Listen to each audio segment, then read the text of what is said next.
Bonjour à tous, bienvenue à une autre vidéo de Fil en Chine. Aujourd'hui, je vous amène au parc du Code civil de Shenzhen. C'est un peu particulier, un parc du Code civil, c'est-à-dire c'est un parc pour célébrer la loi, la justice, en Chine. Donc, on va aller voir tout de suite c'est quoi. Allons-y! On arrive maintenant dans le parc. La première section est dédiée à l'histoire, aux personnages qui ont influencé ou inspiré le Code civil chinois, comme cet Autrichien. Il y a aussi évidemment des Chinois. Et dans le parc, on peut aussi voir par exemple Napoléon, qui avait été une influence aussi en France pour le Code civil. On a aussi Emmanuel Kant qui est ici. Et il y a aussi des personnages plus anciens de l'histoire chinoise. Ensuite, on va aller en haut de ce grand escalier pour voir un monument à la mémoire des martyrs révolutionnaires. Ici, on peut voir d'un peu plus près. On va continuer notre chemin pour voir ce qu'il y a d'autre dans le parc.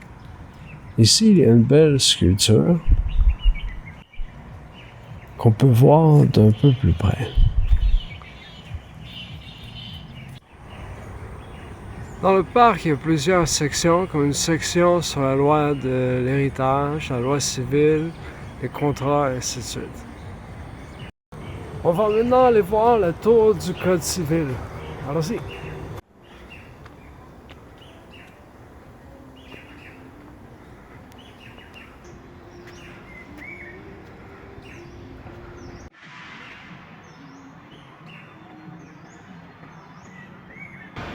Je voulais monter en haut de la tour du Code civil, malheureusement on ne peut pas, la porte est fermée.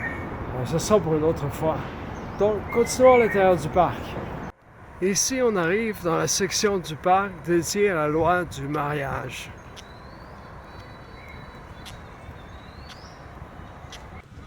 Il y a donc plusieurs sculptures liées au mariage.